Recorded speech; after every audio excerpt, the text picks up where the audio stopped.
While handing out flyers, I saw my girlfriend Alicia disheveled and passionately kissing the school hunk in a sports car. When I knocked on the window, the school hunk asked her, "Who's this?"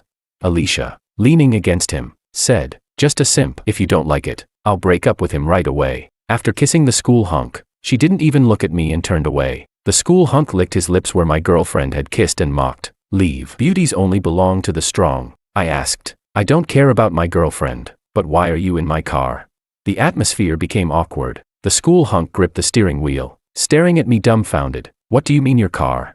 "This is my car," I said. I opened the glove compartment and took out the registration. "Look, it has my name on it. Why are you in my car? Are you stealing it? I'll call the police right now." The school hunk turned red, hurriedly got out of the car, and whispered to me, "Don't call the police. My dad's a mechanic. I saw this car looked nice and borrowed it for a spin. Please don't call the police." I widened my eyes and loudly said, "You call this borrowing? This is theft. Can repair shops steal cars in for maintenance?" The school hunk lowered his head and whispered, "Bro, I'm sorry." I sighed. "Don't get familiar. Let me check the car's condition first." He didn't dare speak, and I soon found a dent on the hood. I said angrily, "What's this about?" The school hunk panicked and quickly said, "It's not my fault. Your girlfriend insisted on sitting on the hood to take selfies and posted a bunch of provocative photos on her moments. That's the evidence."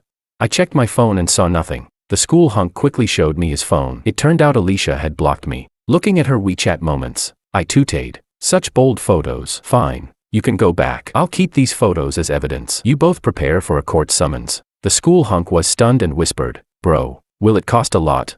I said, "About 100,000. In an instant, his face turned pale. The school hunk hurriedly said, "But it was her who damaged it. Do I have to pay too?"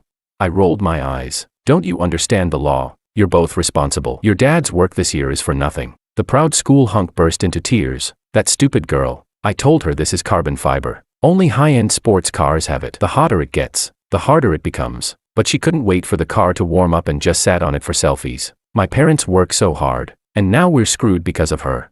Impatient, I got into my car and called someone to assess the damage. I wasn't interested in watching him cry. The school hunk wiped his tears and wailed, "How come you're the rich one? Your girlfriend said you work multiple jobs handing out flyers."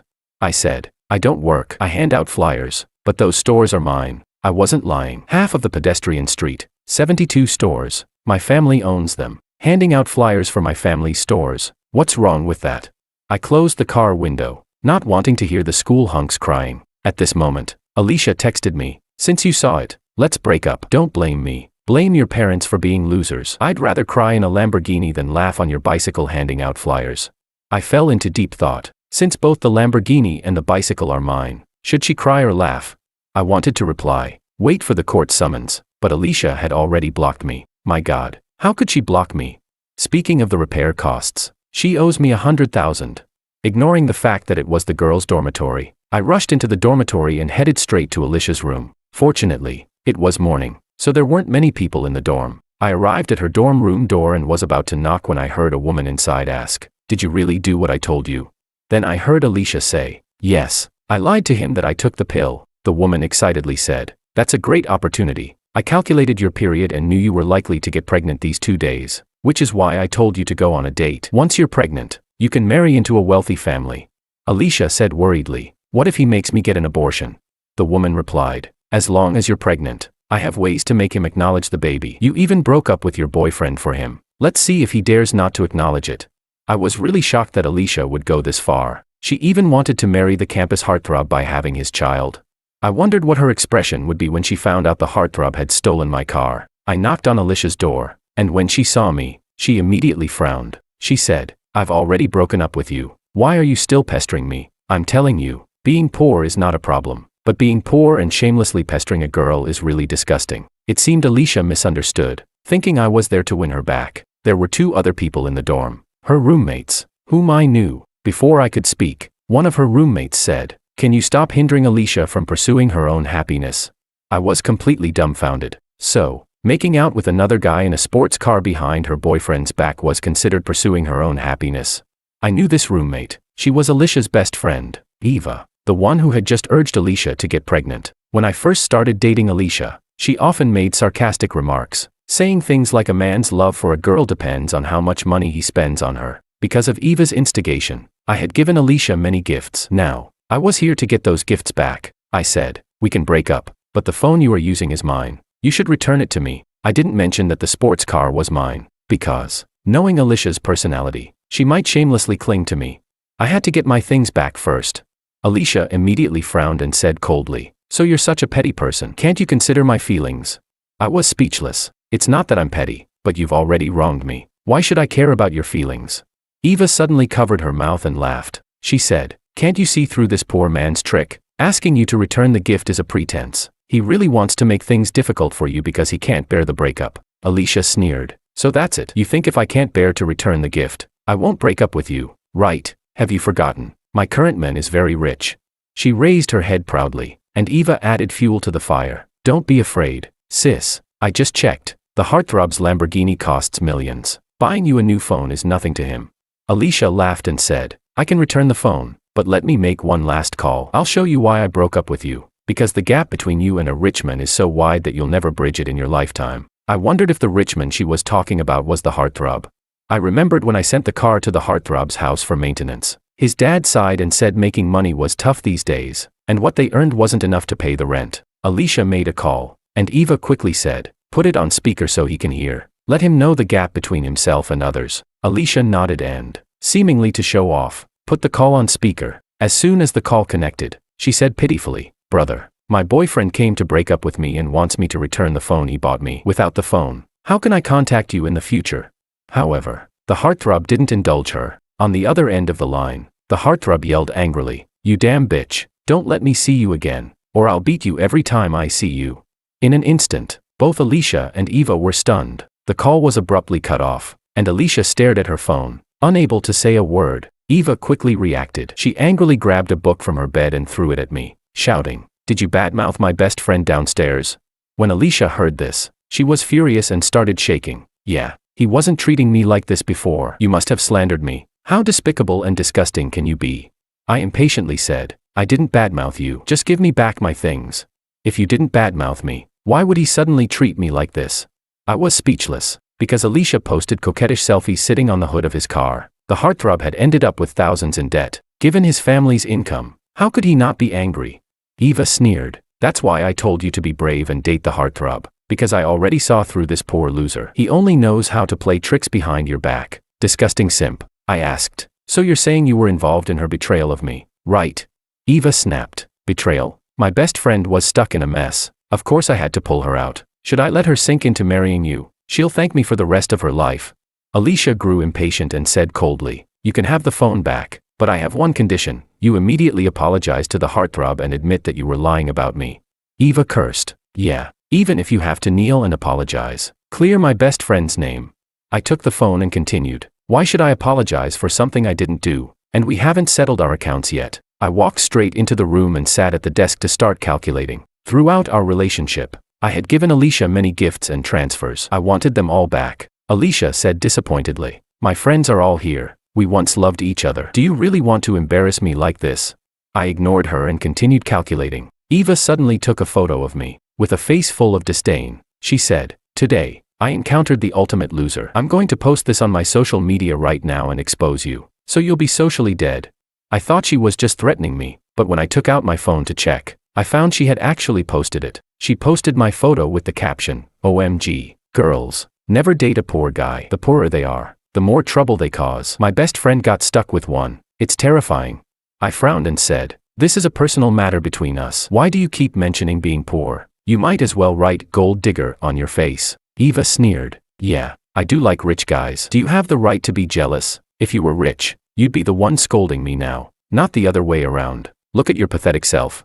Eva got more and more agitated. Walking to the window and pointing downstairs, she said, "Rich men drive million-dollar Lamborghinis and are full of ambition and career goals. Poor losers just sit here calculating, making the girls who once loved them feel sick."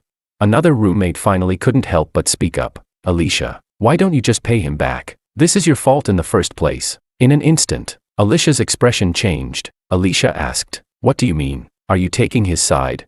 Eva sneered, "Isn't it obvious? You found a boyfriend with a Lamborghini, and she's jealous, so she purposely insults you, slanders you."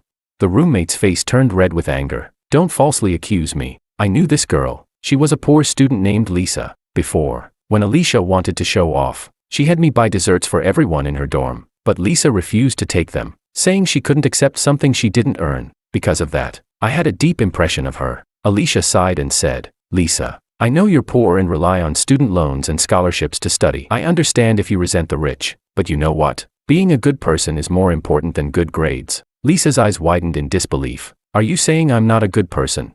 I was completely dumbfounded. Lisa was diligent and hardworking, excelling in both character and academics. And Alicia? She had just been making out with the rich guy in a car, right in front of me, her boyfriend. She dared to say Lisa didn't know how to behave. What kind of nonsense was she spouting? Eva sneered. I know your type. Poor simp girl. You know he broke up. So you're pretending to be a pretentious coquette to win his favor. You know you have no chance with a guy who drives a Lamborghini. So you don't even let a guy who earns $3,000 a month handing out flyers pass. Lisa was so angry she clenched her fists and stood up. I also work part-time as a tutor, and I earn $2,000 a month. Eva looked at her with disdain. To you, even mosquito legs are meat. Yesterday, I saw you picking up food that fell on the table to eat. You poor wretch. Of course, you're not picky about men. Lisa's eyes reddened immediately, her voice trembling with grievance. The food fell on the table, not the floor. What's so poor about that? Enough. Alicia's shout interrupted us. She slammed her phone on the table and said to me, You really embarrass me. My biggest regret is dating you. Hurry up and settle our accounts. Then I can go explain to my new boyfriend. Eva quickly said, Don't be afraid, sis. I'll go with you to explain. The rumors will be quashed, and you'll still be the little darling of a rich man. I couldn't be bothered with these two anymore and focused on calculating our accounts. Of course, I didn't include the repair costs of the sports car. I was afraid Alicia might shamelessly try to reconcile with me. In the end, I figured it out. In the year we dated, I had given Alicia gifts and transfers totaling $18,000. After doing the math, I was stunned. Dating really costs a lot of money.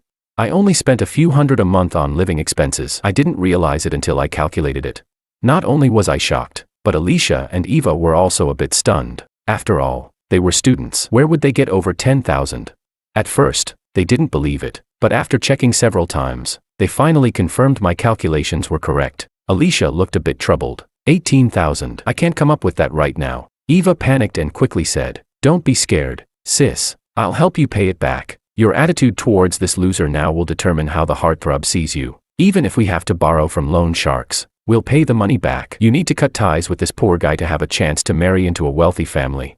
Alicia was eventually swayed by Eva's words. She nodded and said, Okay, we'll find a way to borrow it. My family mustn't know, or my parents will kill me. I didn't know what to say. If $18,000 would get her killed, what would happen when the nearly $100,000 repair bill for the sports car got sent to her house? Her parents would probably want to grind her bones to dust. Alicia and Eva immediately started contacting people to borrow money. Surprisingly, it was quite easy for them to borrow money. Classmates each gave a few hundred, lending it to Alicia. Even Alicia was amazed at how easily she could get the money. She couldn't help but say, I have a good reputation. Everyone is willing to lend me money. Eva laughed. It's because of your selfies on social media. You're sitting in a sports car worth millions. Of course, people are willing to lend you this small amount of money.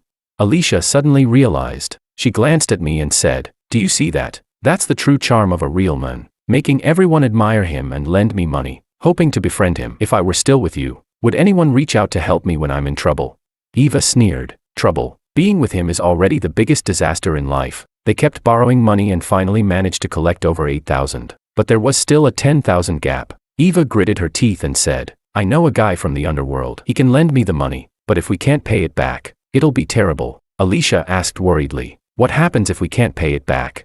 Eva replied, Don't worry about that for now. Your new boyfriend is so rich. $10,000 is nothing to him. Eva quickly contacted the so-called underworld person, who appeared to be a professional private lender. He handed over $10,000 without hesitation. After they managed to gather enough money and returned it to me, Alicia threw the phone at me angrily and said, Satisfied now? Get lost. From now on, we should have nothing to do with each other. I nodded and turned to Lisa, saying, Can you come out with me for a moment? Lisa looked at me in surprise, seemingly not understanding why I was calling her. Eva immediately sneered. I knew these two had something going on. As soon as you paid him back, they hooked up. I felt a wave of helplessness. The reason I wanted to talk to Lisa was that she worked in the student council and had the contact directory. Since I planned to send a court summons to Alicia's family, I definitely needed her home address. Lisa blushed deeply, lowered her head, and followed me out. Eva mocked again. You're really following him out? You only deserve Alicia's leftovers. Lisa was almost in tears. I don't have any such intentions. Eva cursed. Pretentious coquette. Keep pretending. No wonder your family is so poor. It's genetic. Look at you trying to please even a guy who hands out flyers. You're so undiscriminating. It's clear what kind of people your parents are. Alicia looked at us with disdain and sneered. Good thing I broke up with him. This useless man is all yours. Let me give you a word of advice. A whore and a dog. May they last forever. I led Lisa out of the dormitory and into the hallway. Lisa whispered. I only spoke up because I was angry. Don't read too much into it. I just want to study hard. I don't have the intentions they said. I nodded. I know. You have to get scholarships and work as a tutor. You don't have time for romance. Lisa asked curiously. Then why did you ask me to come out? I said. I know you have the contact directory. Can you give me Alicia's home address? Lisa immediately panicked. What do you plan to do? Don't do anything reckless. She seemed very worried and even grabbed my hand in her anxiety. Lisa looked into my eyes and said seriously, we may be poor, but we have dignity. Others are at fault, but don't ruin your future because of their mistakes. The atmosphere grew silent, and I didn't know how to respond. Did this girl think I was planning to go down with Alicia's family? Lisa then realized she had grabbed my hand in her haste. She quickly let go, blushing. You're hardworking and determined. You deserve a better life. I believe that in 10 years, Alicia will regret her choices. I said. It won't take 10 years. I've already had the dealership assess the damage. If her family lives in the city, she'll regret it soon. Lisa was stunned and asked what I meant. I said the sports car downstairs was mine. She stared at me, dumbfounded. I explained everything to Lisa. She was speechless again. It wasn't until I showed her the car registration that she believed it was true. When Lisa went to get the contact directory, she walked as if in a daze, probably thinking she was dreaming. Soon, she sent me Alicia's home address. Surprisingly, it was just a few kilometers from the dealership. What a coincidence, right?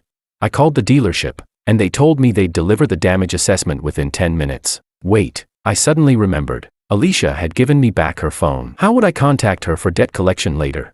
I decided to temporarily return the phone to her. I went back to Alicia's dormitory. When she saw me return, she asked irritably, "Why are you back?" I said, "I know you don't have a phone. You can borrow this for a couple of days." Eva immediately clutched her chest, pretending to retch. I'm going to puke. I was right. This simp is doing it on purpose, trying to play this on again, off again game with you. Alicia snapped. Do you really take me for a fool? Can you stop pestering me? You're embarrassing me in front of my friends. Just then, Eva's phone rang. Eva took out her phone and said puzzled, Alicia, why are your parents calling me?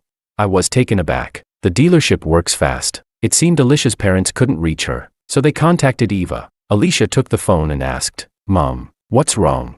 This time, Alicia didn't put the call on speaker, but her mother's yelling was loud and clear. Don't call me Mom. Do you know how much your father and I make? You've ruined us. The sudden scolding left Alicia stunned. She quickly said, Mom, what did I do? Alicia walked to the corner of the dormitory with her phone. As she talked, she suddenly burst into tears. Eva hurriedly asked, Sis, what's wrong? Alicia sobbed. I know why the heartthrob suddenly got mad at me. I dented his car by sitting on it, and now he wants my family to pay. The estimated cost is $137,000. Where is my family going to get that kind of money? Eva was equally stunned. How is that possible? Just by sitting on it, it got dented. The bill was delivered to my house. My mom said she took a picture of it and sent it to me. She told me to check my phone. Alicia couldn't even stand. She sat down on the bed in a daze. Eva bit her lip and said, Don't panic. I might have a solution. Alicia asked, What can you do? Eva said, At this point, we need to see if you're pregnant. If you are, and you're carrying his child, would he really dare to ask you for the repair costs? Alicia immediately nodded. Right. Even if he doesn't care about me, he has to care about the baby, right? Eva said excitedly, If he dares to ask you for the repair costs, go make a scene at his house. Alicia sighed deeply. I initially wanted to use the baby to marry into a wealthy family. Who knew it would only end up covering repair costs? Eva consoled her. Hundreds of thousands of isn't a small amount. Your parents would need 2 years to earn that. And who says you can't marry into a wealthy family? Maybe his parents will insist on you getting married, and not only will they cover the repair costs, but they might even gift you a car. I wondered if I should remind Alicia out of past affection about her getting pregnant with the heartthrob's child. It certainly wouldn't exempt her from the repair costs. I started to speak, but before I could say anything, Alicia shot me a venomous look. She walked over, snatched the phone from me, and said, Don't say a word. Get lost. I don't want to hear your voice. I'm already in a bad mood. Eva also snapped impatiently. Yeah, can you get lost? We're trying to figure out how to calm the heartthrob down. I awkwardly said. How about you read the documents first? Eva yelled at me. Get lost, loser. We have nothing to talk to you about. If you keep pestering Alicia, we'll accuse you of harassment and see you in court. I nodded. Since she said that, fine. After all, we were going to see each other in court anyway. Alicia had already picked up her phone and sent a voice message to the heartthrob. Please, come downstairs to my dorm. I want to talk to you, please. The heartthrob quickly replied, and she played the voice message. I heard the heartthrob's voice. Sure, you slut. I want to talk to you too. Come down now. Alicia put down her phone and worriedly asked Eva, with that attitude, will he really forgive me? Eva said, go down and beg him. I'll go with you. Eva helped Alicia up and glared at me. Get out of the way. I ignored her and turned to leave the dormitory. Just as I was about to go downstairs, Lisa returned. Alicia and Eva walked past Lisa, heading in front of us. Seeing me, Lisa quietly asked, will you make Alicia pay a lot of money?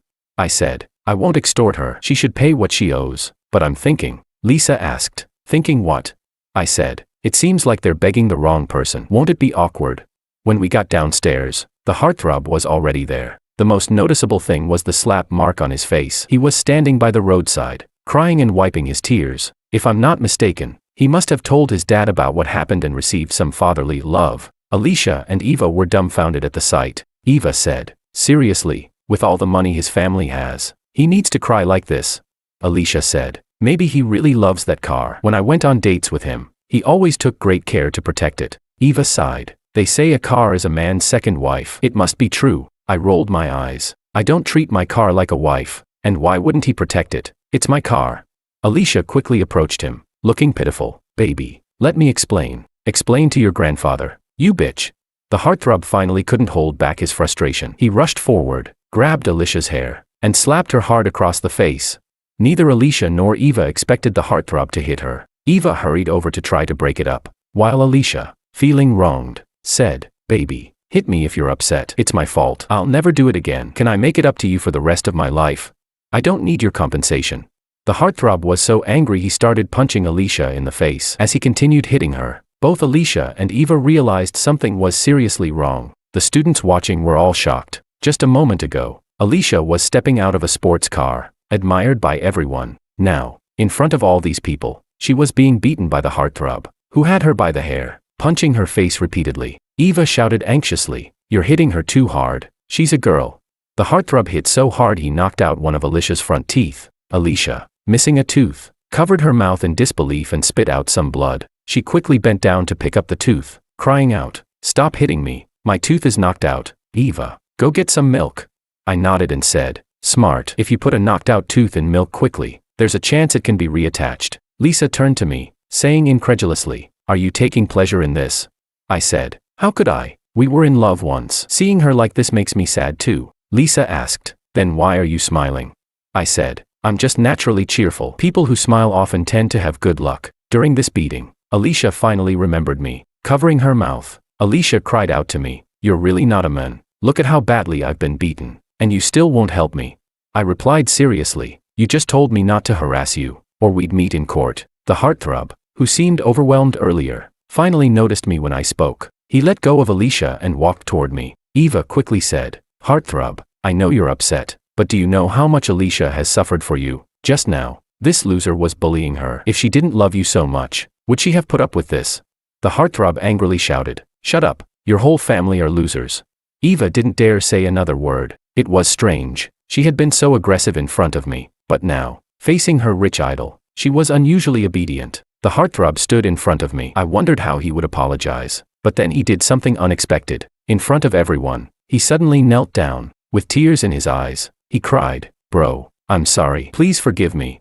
At that moment, the world seemed to fall silent. Everyone stared at me in shock. The students were dumbfounded. Eva trembled with disbelief. Lisa said nothing, keeping her head down. Alicia, covering her mouth where a tooth was missing, suddenly had blood streaming from her nose. She tried to sniff it back, but ended up choking on it and coughed painfully. No one expected things to turn out this way. Honestly, even I hadn't expected it. I sighed and said, if you'd known this would happen, why did you do it in the first place? Eva asked in a daze, why are you apologizing to him? I said softly, yes, tell everyone why you're apologizing to me. The heartthrob, still crying, said, I shouldn't have stolen your car to show off. I shouldn't have stolen your girlfriend. I'm despicable and disgusting. Please forgive me, I told my dad. But he said our family is already struggling with rent and can't pay for the damages. I nodded and said, your dad works really hard. That's why I sent my car to your family's repair shop. Who would have thought that such a diligent mechanic would raise a son like you? The heartthrob broke down. I'll never do it again. If you can give us more time to pay, I'll do anything you ask. Alicia was stunned. She muttered, what repair shop? What car maintenance? What stealing a car? I said, the facts are right in front of you. Alicia pointed at the sports car, her voice trembling. That car is yours?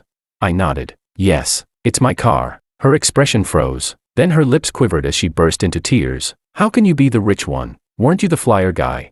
I do hand out flyers, but those are all for my shops. Ignoring her bleeding nose and missing tooth, Alicia hurried to my side, limping. She grabbed my arm, crying, baby, let me explain. I said coldly, I'm not your baby. We're already broken up. I reached out and placed my hand on the heartthrob's shoulder. He swallowed hard, looking at me pleadingly. I said, this is your fault, not your dad's. In fact, I should thank you because you showed me my girlfriend's true colors. You helped me, so I'll help you this once. I thought for a moment and continued, you'll graduate next year. You can negotiate the compensation amount, and once you start earning, I'll allow you to pay it back over 3 years. The heartthrob, surprised, asked, really?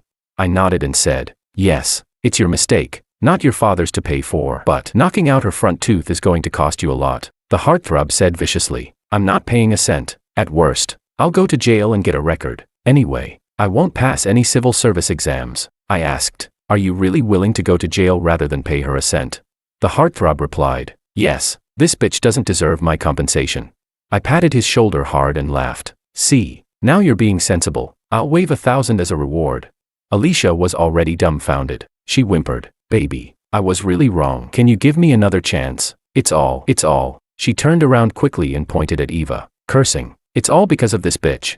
Eva didn't respond, her face blank. Alicia cried, you told me to do this. I loved my boyfriend so much. Why did I fall for your tricks?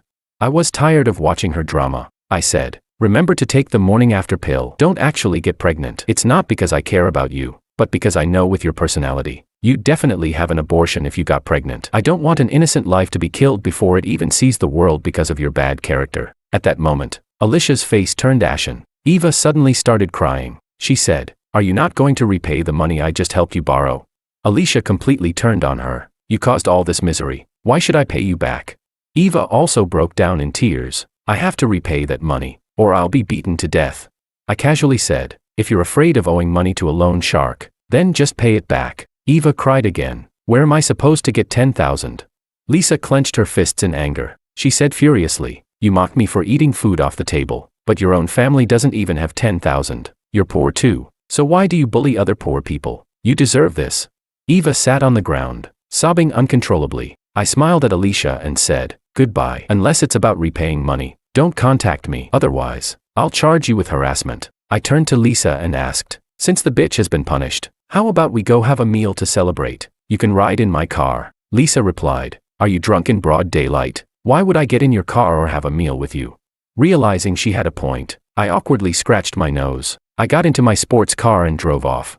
Alicia and the heartthrob's family quickly reached an agreement, with both families paying half. It said that Alicia was beaten half to death by her parents at home, even having her leg broken. It really was broken. She had to wear a cast. The worst part was that her leg didn't heal properly. She walked with a limp and might have to break it again to heal correctly. Feeling too ashamed, she didn't return for the last year of college. Eva, on the other hand, did return, but every time she did, people mocked her, calling her a traitor to the poor. To pay back the loan shark, Eva tried desperately to find a job, but her reputation preceded her, and no one wanted to hire her. In the end, she found me, begging for a job. I happened to have a few low-end restaurants, so I had her clean the toilets. She had looked down on the poor, so now she could clean toilets for them. She could only cry while scrubbing the toilets, and word spread about her situation. Some students even came specifically to use the toilet after she cleaned it, just to make her clean it again. After dropping out, Alicia frequently messaged me, begging to get back together.